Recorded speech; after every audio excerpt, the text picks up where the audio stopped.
Hello, everybody. My name is Paul Beckwith, and in this video, I want to give you a sort of high-level overview of some of the most significant scientific research papers that I've come across in climate change. Many people have commented on the number of tabs that are open on my computer. And so what I'm going to do in this video is go through the articles that I've been reading and looking at, and there's just too many to do detailed, extensive videos on all of them, so I have to clearly, filter and pick out ones that I think are most important. So in order to close many of these tabs on my machine, because it's starting to really slow down, I'm just going to go through what I've read and what's open, and then if it perks your interest, I'll put the links in the description of the video, many of them, and if you're interested, it can direct you towards them. It might. So this is kind of like a high-level view of the climate system. In order to understand it better, you have to sometimes step back and look at the overall picture of the system, how it's changing, and then other times you have to go and focus on specific narrow things, which is for the most of my videos are focused on the specific, as one individual paper, for example. Okay, so let's look at what's going on here, and I can clear up the tabs on my machine. So here we have, this is a environmental research paper. It's called Arctic Amplification and Modal Variability of the Hadley Cell on Interannual Timescales. Okay, so I've talked often about Arctic temperature amplification, right? The Arctic is warming much faster than the rest of the planet. We're losing sea ice, snow cover, it's darker, it's absorbing more heat. That warming of the Arctic, 4 to 5 to 7 times faster than the overall global warming average, depending on what latitude you're looking at, how far north you go. That's disrupting, of course, the global circulation patterns in the atmosphere. It decreases the equator to pole temperature gradient, and that temperature gradient is responsible for sustaining the zonal axisymmetric, it says, Hadley type circulation. So the Hadley cells, the jet stream, slows down and becomes wavier because the Arctic's warming much faster. And also, I should point out, the temperature amplification also occurs in the southern hemisphere, although not to the same magnitude as in the Arctic. And also, if you're at high elevation up in mountains, the temperature's warming 2 or 3 times the global average. So there's a lot of variability, and we talk about global temperature increase. There's a lot of variability depending on where you are. So this study looks at the role of Arctic warming on the variability of the Hadley circulation, how the jet streams change, and of course the jet streams changing causes the increase in extreme weather that we're seeing. We're seeing increases in the frequency, severity, duration of extreme weather events, and also they're happening in places where they didn't before. So it all depends on, this root cause, the change in the equator to pole temperature gradient being reduced because the Arctic is warming that much faster. So they look at, what happens to the Hadley cell throughout the year, the seasons, how does it vary year to year. Okay, they say that the association of the Arctic amplification trend and the Hadley cell is not well understood. I mean, people have been looking at it, like Jennifer Francis, for many years, and I've been talking about it. It just makes intuitive sense, but of course, you have to do a lot of research on it. So they look at so-called different modes of the Hadley cell, and they look at how it affects things at the equator, and so on. They talk about this something called eddy, momentum, flux, divergence. So how the eddies and swirls of the air in the atmosphere are changing in the subtropics and how that's related to the Hadley cell. So it's a very technical, detailed paper. Okay, this one here talks about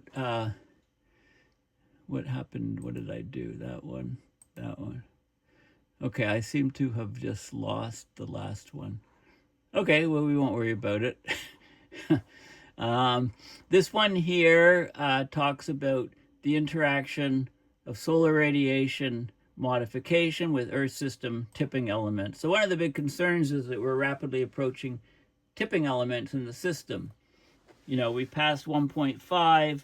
I've argued, and others have argued, that we'll hit 2 degrees Celsius within less than a decade, you know, and then 3 degrees, 3.5, and so on. You know, we're very rapidly approaching multiple tipping points in the climate system. So this looks at the idea of cooling the planet with something called solar radiation modification or management to pull us away from the system tipping elements. But what if we wait? What if we wait for some of the Earth systems to tip and then we apply SRM? Can we reverse it? So it looks at all those questions. The avoidance of hitting tipping points has been invoked as a significant benefit of solar radiation modification techniques. But so the physical science underpinning this is not being assessed. So that's what they do here.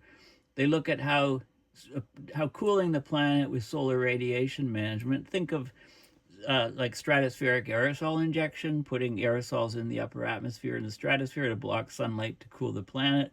That happens naturally when a volcano goes off. You know, how does that interact with the Earth system tipping elements? Like, can we back off from tipping in the cryosphere, the oceans, the atmosphere, the biosphere? They specifically look at stratospheric aerosol injection. And they look at what happens if some of these tipping elements have occurred. Can SRM reverse or bring us back to a stable state? So that's what this paper is all about. And I think I may go into more detail in a separate video with this paper. Severe hailstorms have increased most rapidly in Europe. So extreme weather events are on the rise around the world. We're getting more and more severe hailstorms, and they're increasing more rapidly in Europe than anywhere else. And they're causing considerable damage. So there was a study by the European Severe Storms Laboratory and a couple universities, and Munich Re Insurance, and they look at weather data from 1950 to 2023 and insurance losses from 1992 to 2023. So with more and more extreme weather events, it drives the world into becoming a much less insurable place. Fewer and fewer people can afford insurance. So they looked at, you know, this is the mean annual number of very large hail events between 1950 and 2023. So you can see as you go to, you know, the colors here, more and more events, mean annual number of events per year. So these are the hot spots where we're getting lots of very large hail events in the central U.S., down here in South America, southern tip of Africa, also up in Europe here. Okay, so they analyze this, and this is the mean trend in annual number of very large hail events, and the reddish is this is departure from the long-term average. So more and more events is the redder. So you can see some areas like Milan is a very large hail spot, and some areas are actually getting reductions. Okay, so that's this study. Again, the links are in the description. We're getting the Earth energy imbalance, EEI, is a very important parameter. And the imbalance, you know, is intensifying. So more energy coming in than going out. So EEI is increasing. Therefore, there's more solar energy being absorbed in the Earth system. So we're getting tremendous warming. We can measure EEI changes. We can model how they're going to change. We can look at the distribution of the heat going into the oceans and atmosphere and explain, you know, why this warming is accelerating. So good paper on that. The history of a +3 Celsius future. Okay, so they looked at greenhouse gas emissions, 1820 to 2050, and the corresponding temperature rise and how we're heading very rapidly to a 3 degrees Celsius future, right? We passed 1.5 already. Tipping points in ocean and atmospheric circulations. I really like talking about tipping points, so I think I'll probably maybe go into this paper in more detail, how the Earth system, this is probably a good paper to analyze and discuss in a long separate video when I talk about solar radiation management to try to avoid these tipping points. So I'll probably come back to this. And this is the actual paper. It's an extensive paper published late last year. Huge author list. And, I think it's probably worth looking at in more detail. So what do they basically show is, it looks like they're missing a page here. Where's the abstract? They jump from here. Oh, abstract. Continued anthropogenic pressures on the Earth system hold the potential to disrupt established circulation patterns in the ocean and atmosphere. So this is a review paper, looks at tipping points in these systems, assesses scientific evidence for feedbacks that can drive these tipping points. And they talk about AMOC, subpolar gyre, Antarctic overturning circulation, atmospheric tipping, monsoons, and the greening of Sahara. I read recently that Sahara is starting to green again. Might make a good other video, how ENSO is changing and so on. Okay, so lots of details on tipping points. I've talked about concrete in the past. I've talked about Roman concrete, like if we could make our infrastructure with concrete that lasted hundreds of years instead of decades, we could greatly reduce the emissions associated with concrete, which are substantial. So they talk about using low carbon concrete in this paper in meeting housing demand. Okay, so low carbon concrete has the potential to meet global urban housing needs by 2050. And they talk about the built environment. How do we make better concrete that's more durable, therefore would have a lower carbon footprint? Now, climate sensitivity is a very important factor. Equilibrium climate sensitivity, ECS is the acronym, right? So basically, for a given forcing, how much does the climate warm? Okay, so we always talk about a doubling of CO2. What would be the temperature rise? And they use the last glacial maximum. The temperature changes from the last glacial maximum to now, and then the CO2 levels, and that incorporates the feedbacks. You need to look on short time scales and longer time scales. And we can narrow down the range so that there's a range of, doubling of CO2, 2.1 to 4.1 degrees Celsius with 5 to 95% confidence. And they try to narrow down this range. So they narrow down this range to see how much is temperature going to rise for a doubling of atmospheric CO2. And paleoclimate, you can look at the paleoclimate, and so this is by the same people, but it's a more recent paper than the last one. We want to constrain the climate sensitivity, figure out how much warming we're going to get this century based on the paleo record. So they talk about the doubling CO2, they reduce the upper bound on warming. Okay, so they get a narrower confidence range is what they're saying in this paper. Basically, this is an interesting article. It talks about how air parameters like air temperature, humidity, so the amount of water vapor contained in the air, and water droplets, and air pollution, different contaminants, how that affects people getting COVID-19. So they looked at data from the pandemic and looked at how the climate parameters or weather parameters affected COVID-19. And they found that a lower humidex, lower humidity, drier air was linked to higher COVID-19 incidence. Higher PM 2.5, those are aerosol particles, 2.5 micron diameter and smaller, how that was associated with increased COVID cases.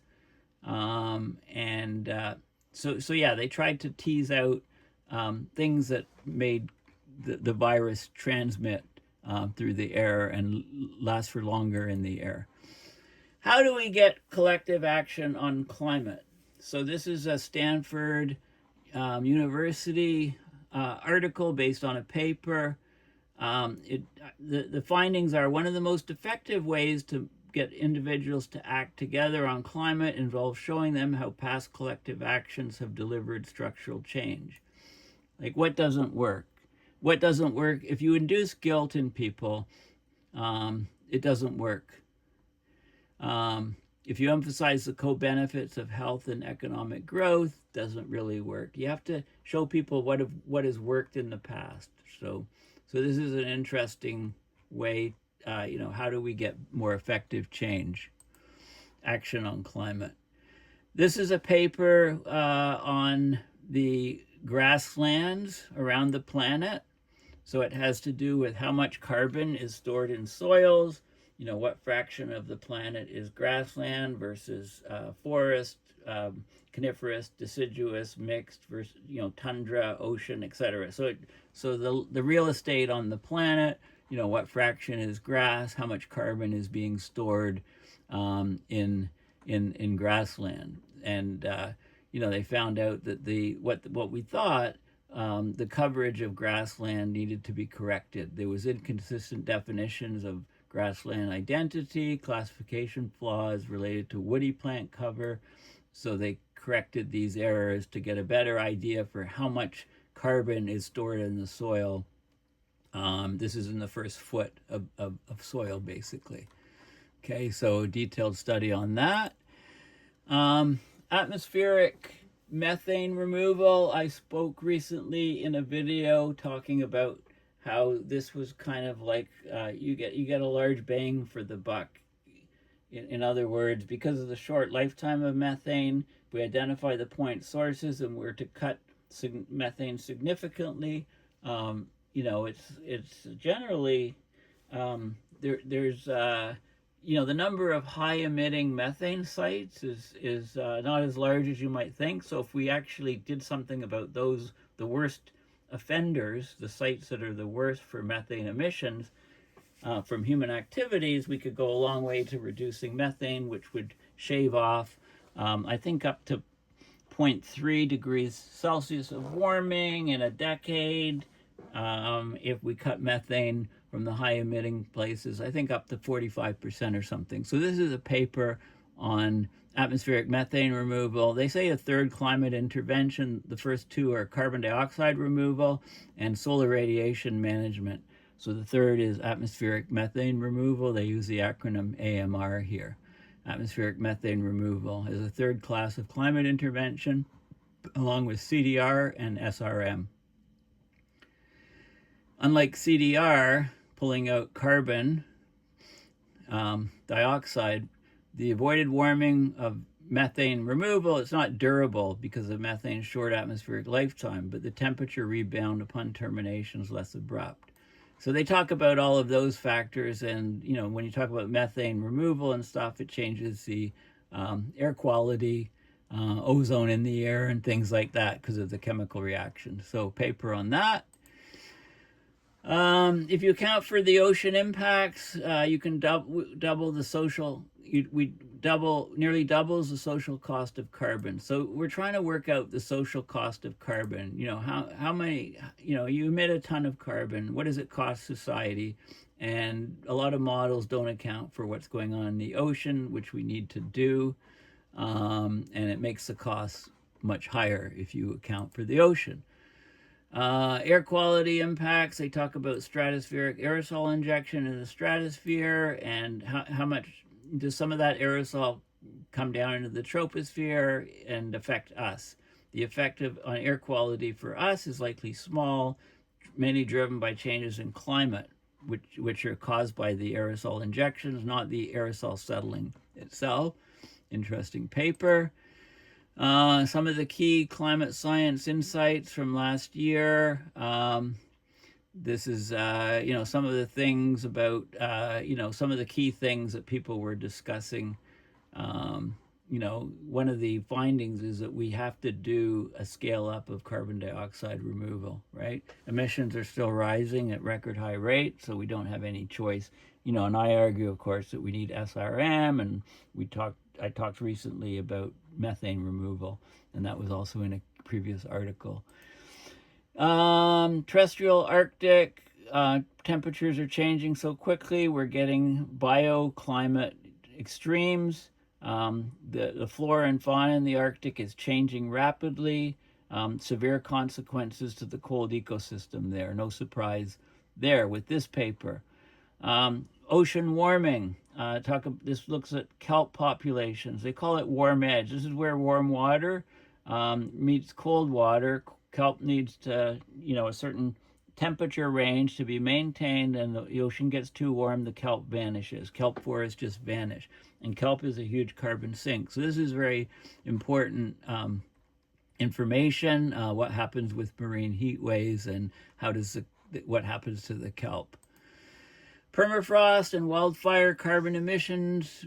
We're getting lots of emissions now coming from the Earth systems, coming from permafrost, carbon that's been stored in permafrost and is thawing. And if it's in the absence of oxygen, we get CO2. And if it's in the presence of oxygen, you get CO2. In the absence of oxygen, you get methane. We're getting lots of carbon emissions from wildfires, and these are all feedbacks that we're exceeding, the Paris Agreement temperature goals. Forget it, we're just not there.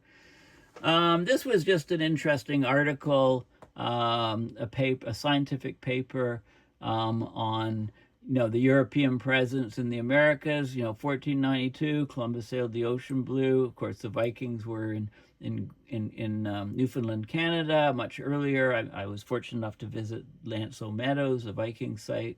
This is some new work. The Vikings were present in 1021. New dating methods, accurate dating. There was cosmic ray induced upsurge in atmospheric radiocarbon concentrations in 8993. Okay, and then they look at how that tapers off, and they look at new dating, the data on the dating of artifacts that are found in Newfoundland have a more precise date of 1021, which is when the Vikings were there, and there's some other sites in Newfoundland, not just Lanso Meadows, that they're investigating. So anyway, this is just an interesting sort of historical thing. Roman concrete, I talked about in previous videos. So they looked at, Pompeii excavations, right? That was buried by Mount Vesuvius eruptions in 79 Common Era. So they analyzed the concrete and the durability and so on. And again, this gets back to, if we can make concrete much more durable, we can greatly reduce the emissions, the carbon emissions from concrete. Who do we trust on climate change and why? Well, of course, we trust climate scientists. Friends and family are the most trusted sources. Clarity, shared values, sincerity predict trust. Those things are important for trust across different audiences. Believers and skeptics value different communicator traits. Tailoring messages and messengers to the audience can build climate engagement. So I'm all about climate engagement, right? So this is an interesting study. This is part of why I want to take a stand-up comedy course to tell the climate story, at comedy clubs, in a venue with lots of joviality, and we'll see what happens. We'll see what the techniques are. Atmospheric, I've talked about microplastics, right? Microplastics going into the brain. affecting cognition and so on, nanoplastics.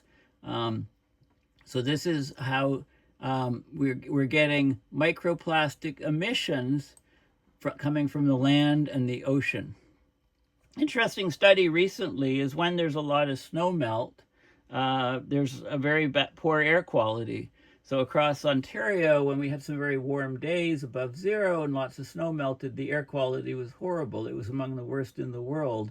And it's all the crud that accumulates in the snow over the winter. So this is about microplastic emissions in particular, and the sources. This is an article, right? A bombshell. Doubt is cast on the discovery of microplastics throughout the human body. So that paper talking about nanoplastics in the brain and stuff, there's been some studies that have come out recently that say, some of the work that was done wasn't the greatest. So, when you're working with very tiny micro and nanoplastic particles, you have to be very careful with the research. So this is still an open story, because some people were arguing that the paper talking about micro and nanoplastics in the brain from the postmortems paper is a joke, right? So the jury's out. Anyway, the jury's out. One paper said it's a huge problem. Another paper says it's a joke. So let's keep in touch with what's going on. Increased deciduous tree dominance reduces wildfire carbon loss. So boreal forests, northern forests, there's a mix of deciduous and coniferous trees, hardwood, deciduous, softwood, coniferous, and the coniferous trees burn like Roman candles. So when there's a fire going through a forest, it wipes out all the coniferous trees. Some of the deciduous trees are more durable and they stick around. So as you can quickly see, is after there's fire going through a place, the deciduous trees will start to win out, and maybe the mix of trees goes to more deciduous, less coniferous, and that would make the forest a bit more resilient to wildfires. So interesting paper. How scientists can contribute to the social movements essential to protecting climate and nature, right? This is a paper for telling scientists how to be human, basically. How to go on protests and how to, how to become more effective at communicating what they learn in social movements, whether on the streets or behind the scenes. Okay, so interesting paper. I could write that, but anyway, I'll read it, maybe learn something.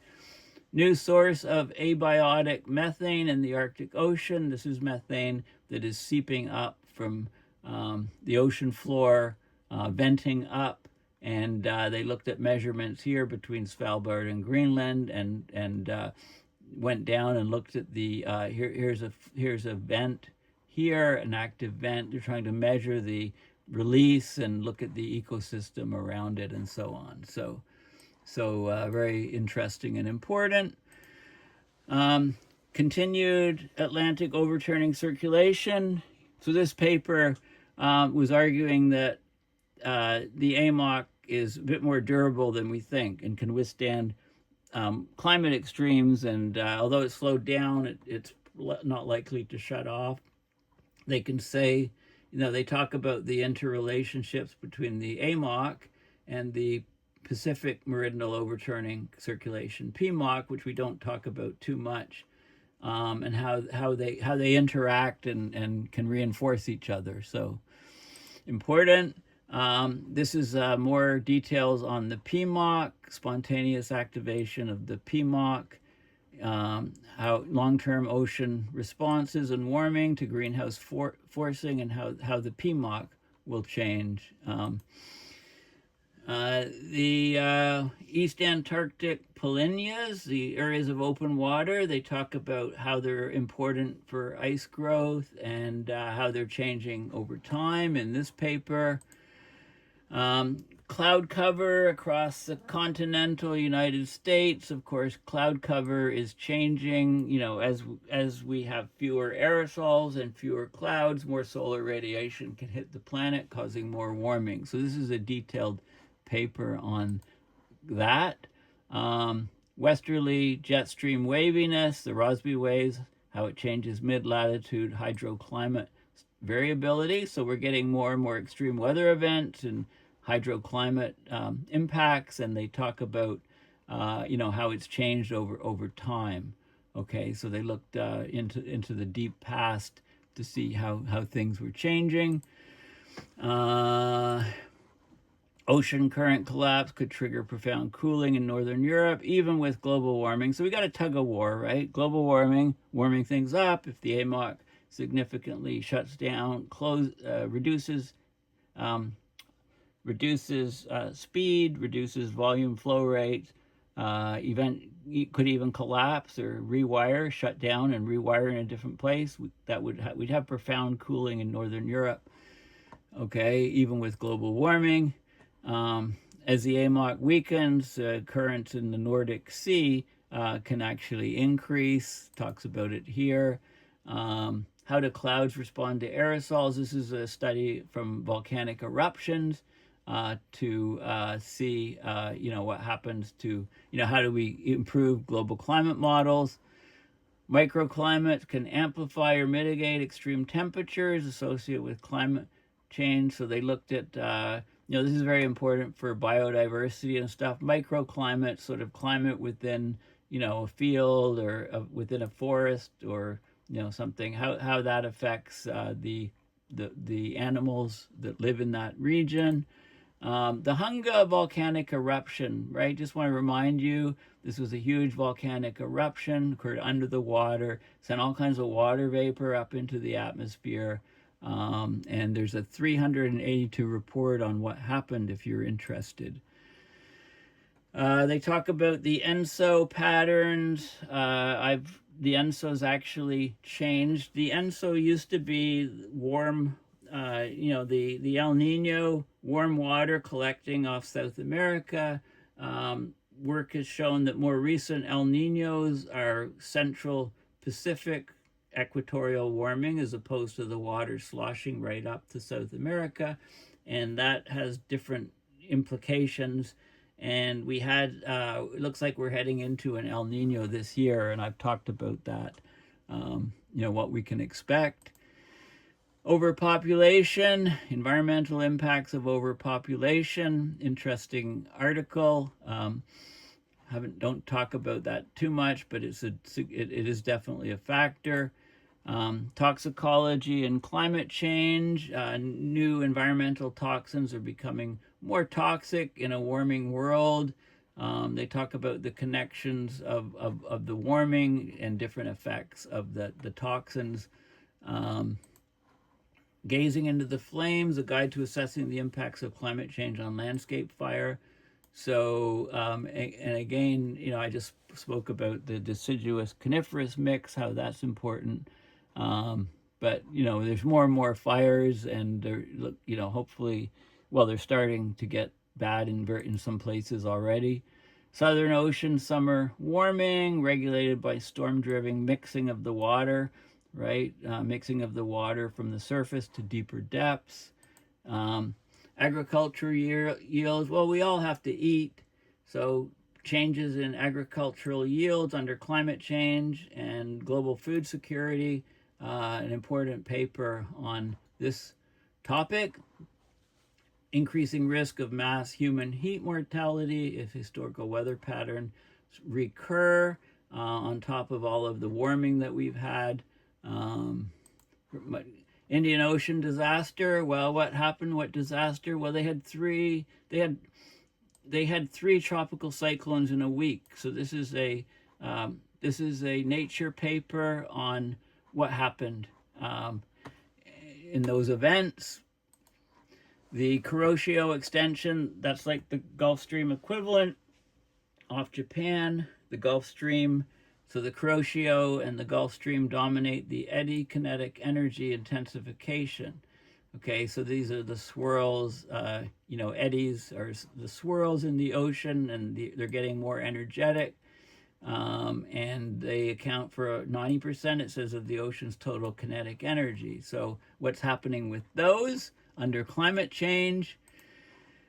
Is there robust evidence for freshwater-driven AMOC changes? This is an overall overview, and the short answer is yes. Intensification and shutdown of deep convection in Labrador Sea, changes in the freshwater hosing coming off the glaciers, changes in atmosphere, so the Labrador Sea changes connected to the AMOC. Changes in atmospheric circulation are amplifying extreme snowfall, being fueled by Arctic sea ice loss. As we lose more and more Arctic sea ice, there's more and more ocean exposed, and there's more and more evaporation from that ocean, so there's more and more water vapor in the atmosphere, so you can get extreme snowfall events. So this is a very important paper on that. Jennifer Francis is one of the co-authors. I always watch out for her work. The world lost the climate gamble, right? We've passed 1.5, rapidly heading to 2. So this is a sort of review article in The Conversation, which is an excellent media source about what's happening, where are temperatures going. And I just want to mention two guys. This guy here is more of an oceanographer interest. He's a marine scientist and oceanographer, David Mearns, and he's a guy who discovered basically. He sent an expedition to the big World War II naval battles, the Royal Navy flagship, the HMS Hood, which was sunk, of course, by the Bismarck. So he's identified the wrecks of both of these ships, and he's discovered many other ships and submarines and boats. So this is a very, he's an explorer basically. Marine explorer. So interesting. That's why I had this Wikipedia page open, not really related to climate, that one. John Martin is related to climate. This is, he did a lot of research on the role of iron as a phytoplankton nutrient. So, and its significance for so-called high nutrient, low chlorophyll regions of the ocean. So he was one of the first people to advocate for the use of iron fertilization to enhance phytoplankton growth and to be a sink for CO2. Okay, his famous quote is, "Give me a half tanker of iron and I will give you an ice age." That was from a lecture at Woods Hole Oceanographic Institute that he gave. Russ George, who put the iron sulfate off Haida Gwaii Islands in Canada a number of years ago, stimulated massive phytoplankton blooms before he was shut down. So Russ George often, quote, talks about John Martin as being kind of his hero. Anyway, thank you for listening. I know this is a bit of a sort of maybe seemingly random smorgasbord of climate papers, etc., but I'm going to put the links in my video to many of these and then close these tabs so that my machine operates on a more normal basis. So thank you for listening. Please go to my website, paulbeckwith.net, and donate to PayPal to support my research and videos. Thanks again. Bye for now.